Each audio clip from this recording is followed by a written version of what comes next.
Hi, welcome to Local Flavor. We're back at Aunt Faye's Kitchen in Moreland, and I'm actually fulfilling a long-term goal here because I've been trying to find someone to make fried chicken on my show since we first started filming. And ta-da!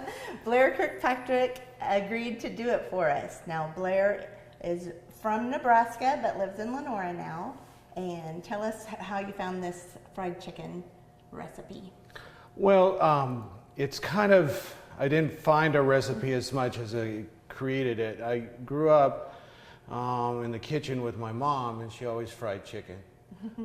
So I helped her with that. And so I kind of discovered what works and what doesn't work, and what flavors I like. And so it's been kind of trial and error over the years. And so that's how it kind of works for me. Very good. So we have a giant bowl of chicken.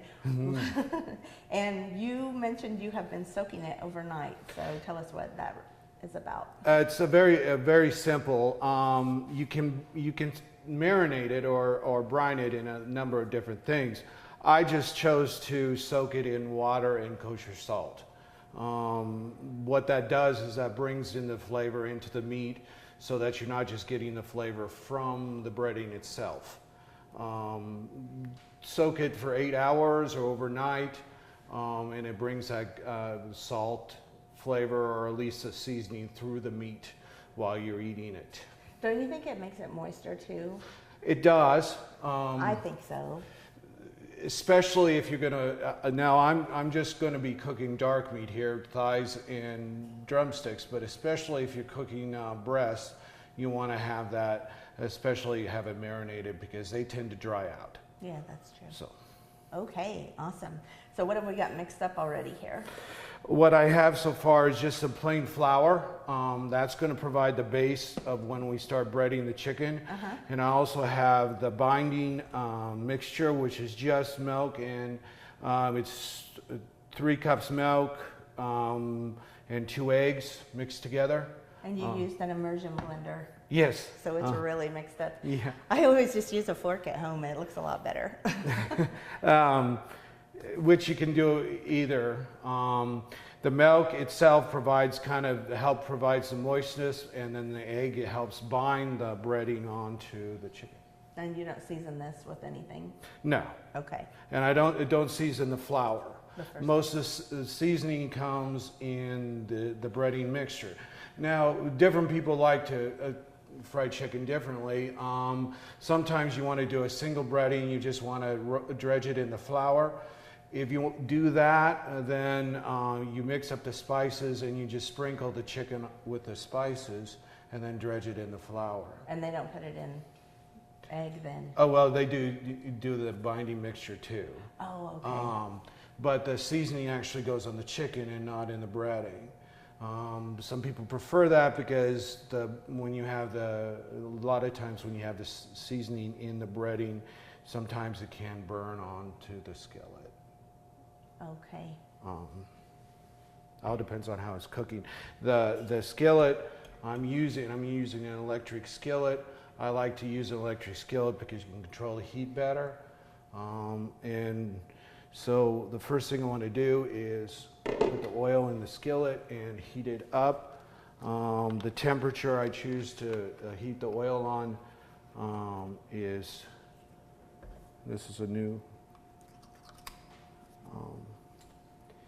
350 degrees. And that's where you leave it even when you're cooking, 350? When I first bring it in, put the chicken in, I will turn it up to closer to 400 to kind of get that first kind of sear, and then turn it down while it's cooking.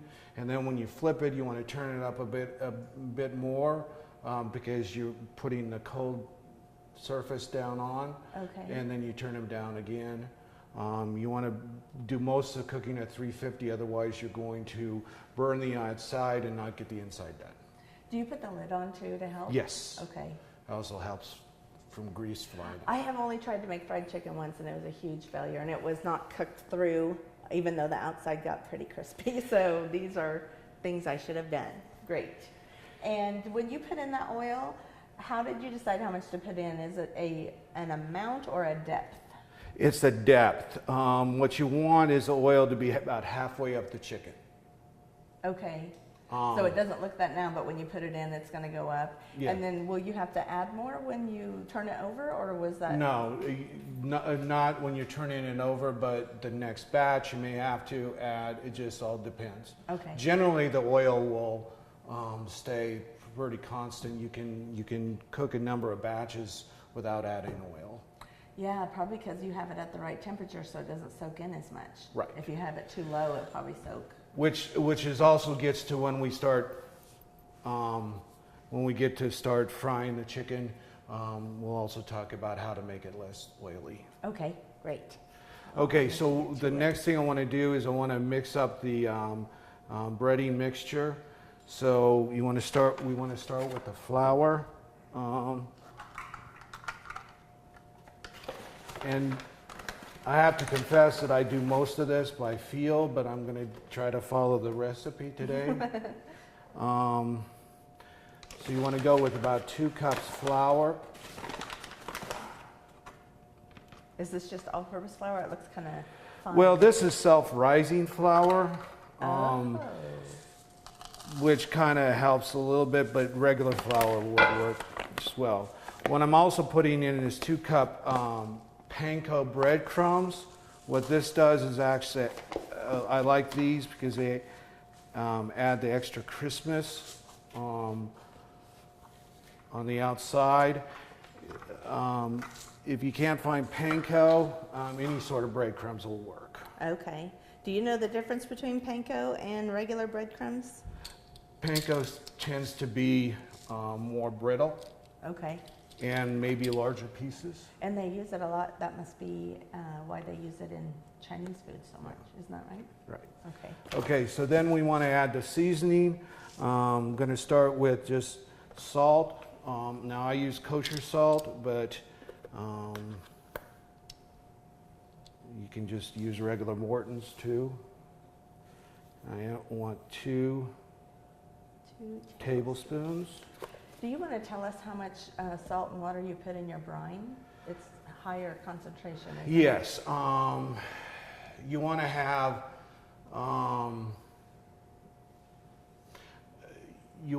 at least a tablespoon per cup. Okay. But maybe 2 tablespoons. Also, put in the pepper.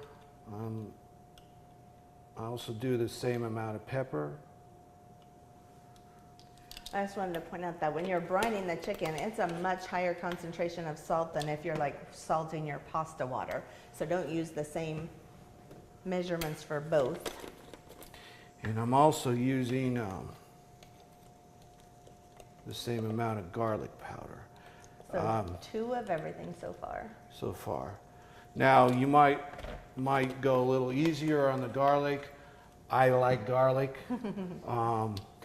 The other ingredients, I'm going to use a teaspoon. Okay. 2 teaspoons. Actually, what I'm putting in next is ground cumin. I was not expecting that one. I like the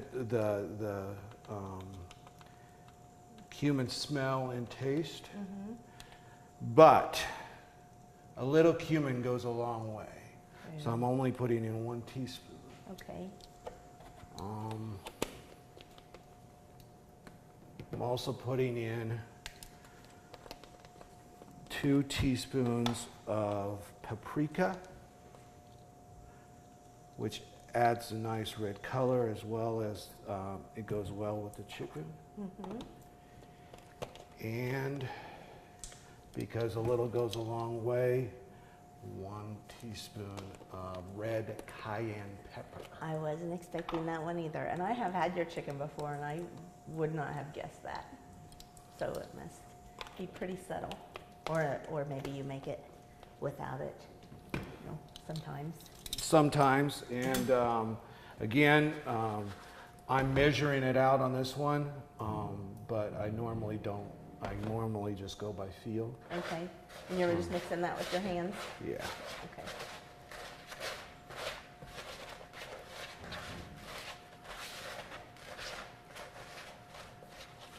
So this gets pretty messy on your hands. Yes. How do you have a secret tip for managing that? No.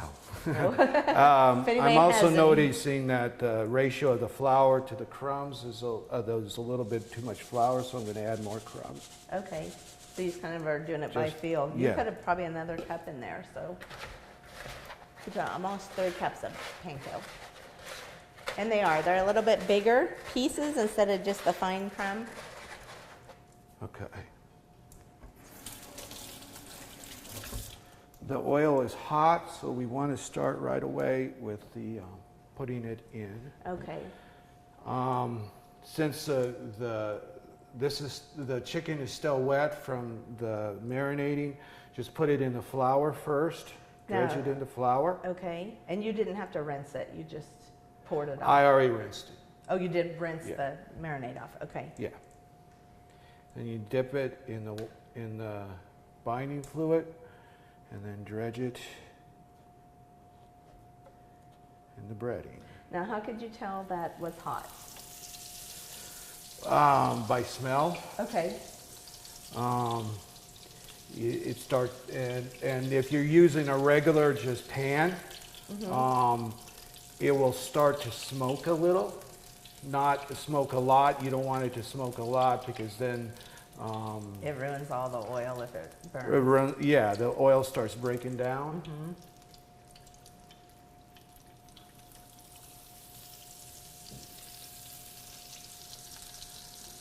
Is there a way to describe the quality of the smell? You can just smell the heat, or what do you think? You mostly smell the heat. Okay. It's not really a smoky smell, but you can smell the. And then I'm standing right by it. Oh, you can feel it on so your I arm. I can feel the heat. Okay. And how long will we have them on this side?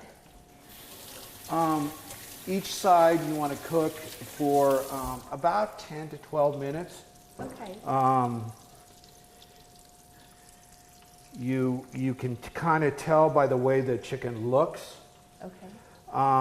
The other aspect is, I remember, and this is one of the things I learned from a friend of mine. She was a cook at a bar and grill, and she would cook pan-fried chicken every Sunday for a buffet. And I helped her one time, and I kept turning the chicken over, and she said, "Don't do that." And the phrase she said is, "Don't worry the chicken." Oh. And I said, "What do you mean worry the chicken?" She says, "You're worrying about the chicken all the time to see if it's cooking, and so you're flipping it all the time." And I said, "Well, why not?" And she says, "Because that will get it to taste oily. The oil will get into the chicken more." She says, "Just put it in and leave it alone until you turn it." So do you have a way of keeping track of which ones you put in? Do you turn them in the same order you put them in, or does it matter? Yeah, you try to do that as much as you can. You can also tell by just how they look. Okay. Because what happens a lot of times is less so with electric skillet, but what happens a lot of times is when you have a regular pan or a skillet, it will not always heat evenly. There'll be different surfaces on the pan that will be hotter than others. Especially if you're working with a cast iron skillet, the center where the burner is or where the heat is going to be hotter. Okay. So you want to put those pieces like the thighs, since they're going to cook slower. Put them in the middle. Put them in the middle. So as soon as you're going to dredge these, and then we're going to put the lid on and let it go. We're going to take a short break until then, and we'll probably come back and let you see us flip them, and then we'll take another break so it can cook some more. But come right back in a minute. Western Auction and Real Estate LLC is ready to travel to you. Their team includes auctioneers and real estate specialists that will exceed your expectations. They offer experience in agriculture real estate, commercial and residential sales, and farm equipment auctions. Plus, they conveniently travel to your location. And it doesn't stop there. Visit Western Auction and Realestate.com today to shop their online equipment auctions too. For professionalism from concept to completion, it's Western Auction and Real Estate. Here in the Heartland, we make things homemade with precision and care. Robin Insurance is no different. Their family creates tailored plans to keep your family safe. They are a family-owned and operated agency that also offers commercial, farm, and crop insurance. With quick, fair claims, your matter will be held professionally and with excellent customer service. Robin Insurance, the corner post of insurance since 1936. See their ad in the Nex-Tech directory. So we're ready to flip the chicken, and we've already cooked a number of batches, and we're on the last one, which is just drumsticks, because you can never have too many drumsticks, right? And I just wanted to show how you know when to flip, to turn the chicken, so that you're not always worrying it. One of the best ways is to look at the chicken and see the color come up on the chicken. When the color comes up about halfway, you know that the bottom is pretty brown. This is slightly less than halfway, so I might be turning it a little bit soon, but let me just see. Because it's the last batch, it's catching some of the cracklings on the bottom. So that's not the breading from this one, it's the breading from the last one. From the previous batches. But some people like that the best. So, I like it in the gravy. Here's the ones we've already, but what this you is batch can 3. see in this one here is that's the color that you normally want to have on when you flip it. And this one's got that. Now on one batch you had that was kind of crowded. Afterwards you took it out, but then you put it in the oven. What were you doing in that case? What you want to have is the chicken, you want to have the internal temperature of the chicken to be about 160. You can use just a regular meat thermometer to do that. What I noticed with the chicken, especially when it was overcrowded, that I was not getting that internal temperature, but I was getting it pretty brown, and I didn't want to have it scorched, so I went ahead and took it out early, and you can put it in a pan, and then you just bake it in the oven. That way you can get that internal temperature and make sure that the chicken's healthy, that it's done, because you don't want to eat undercooked chicken. Yeah, that's salmonella. Plus, it just doesn't taste good. No.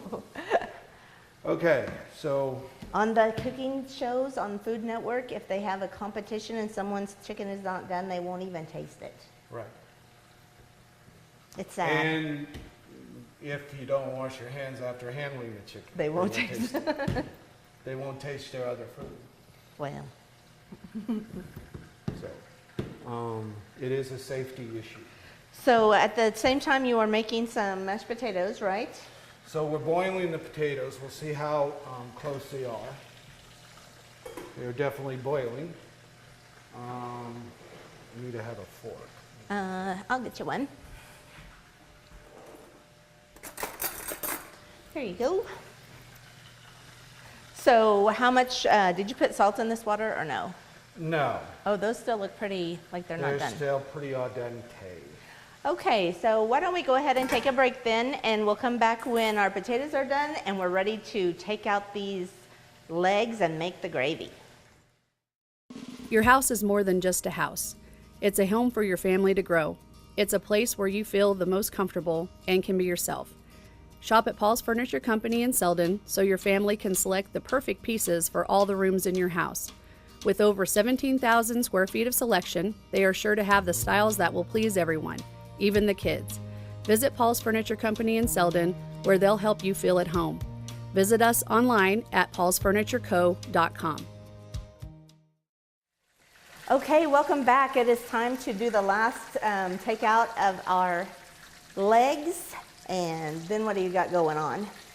We're going to make a gravy from the oil. Because we have all that nice crackling from the breading in there. We want to include that into our gravy. Yum. So, need a whisk.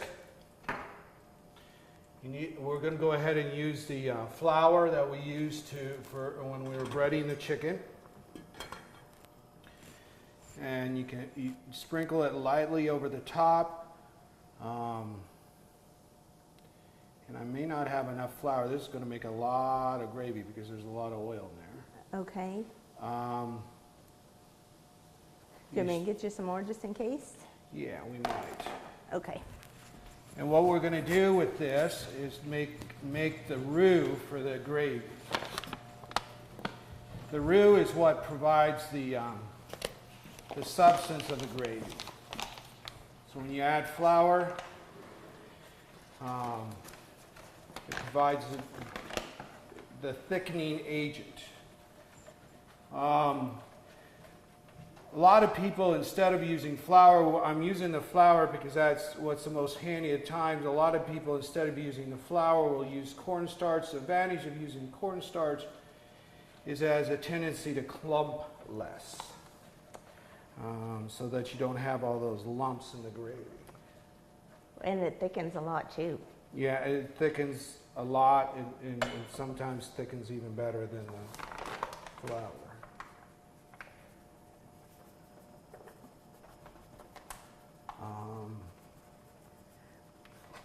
So you were doing this while it's still super hot. Did you turn down the temperature at all? No, but I should. Okay. And then when you put... So it was at 350. I'm turning it down to 250. You don't want to cook the gravy too fast, or it will get burned. Will burn on you. Okay, that's a fairly thick.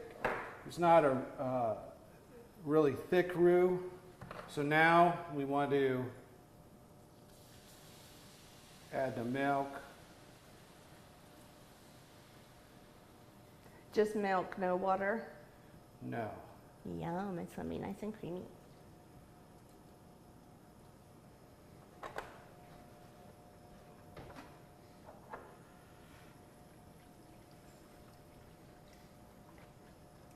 And you're using a whisk so that you don't have big lumps of the roux? Right. So the gravy is less lumpy. I think This may be a loose gravy. This may not be as thick. It may take a while to thicken it up. Should we take a look at the potatoes then, while that thickens up? Mm-hmm. There's some gravy. I didn't know which kind you'd like. We got. I think I'll go ahead and dump it. Okay. You want to tell them a little bit about how you made the potatoes? What I used was regular red potatoes. I just prefer the flavor of them. They tend to be a little bit more sweet.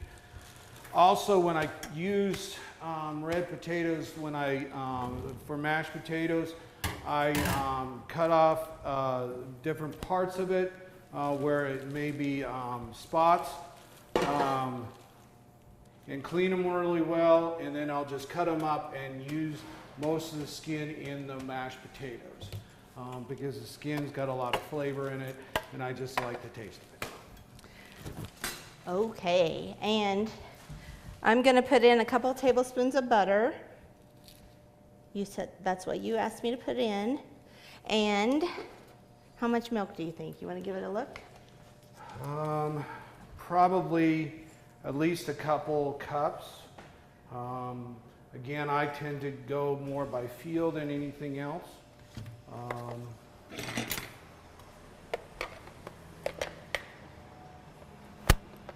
Couple of cups, okay.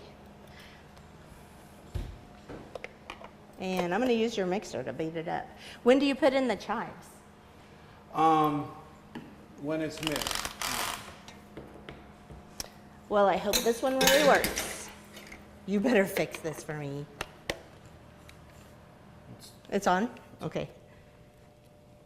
Watch out. It is a fast mixer. Even the low is fast. Hand mixers are a giant mess.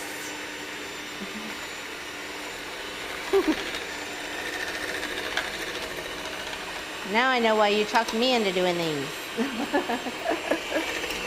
You have the apron on.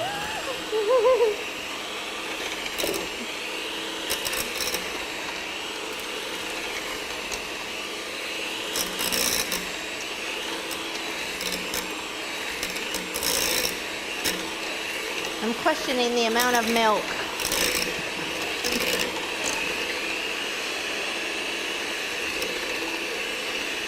There we go. Now it's not splashing.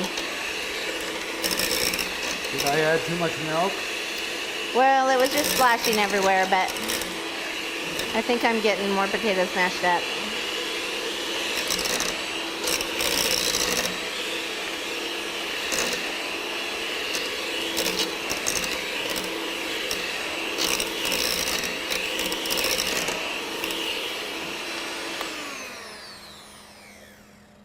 Awesome.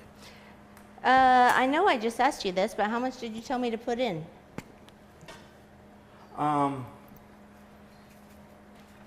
just want me to guess? Yes. Make it look pretty? Make it look pretty.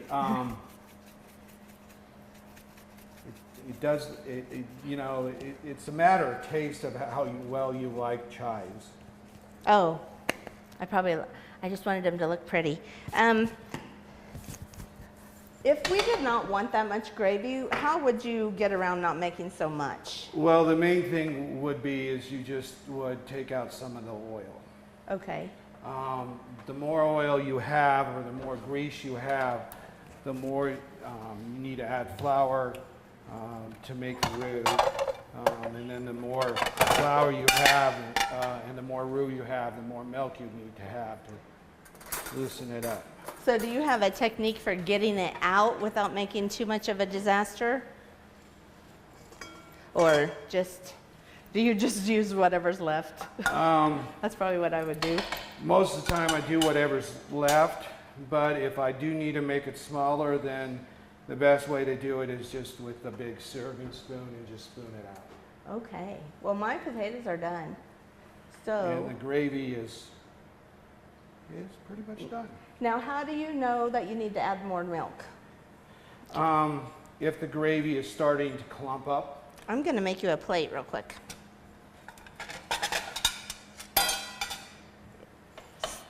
If it's starting to clump, you add more. Too thick, you can tell. Okay. And where is that giant spoon? and I want to have a small spoon just to taste the gravy and make sure it's seasoned properly. You want to take a look at these are, I don't know, I thought these were going to be smoother, but that's where you can tell they're homemade. I don't know if I need gravy, but I want it. I'm going to taste it without. Okay.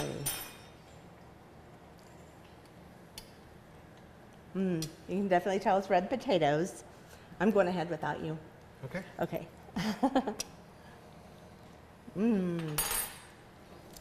Really, the secret is the brine. You have got to get that salt and moisture all the way through, and this is so good. You know, you don't just want to pick off the skin, you want to eat the whole chicken. So, let's get to it. Well, thanks for joining us, Blair, to show us how to make chicken. Thank you for watching, and we'll see you next time on Local Flavor.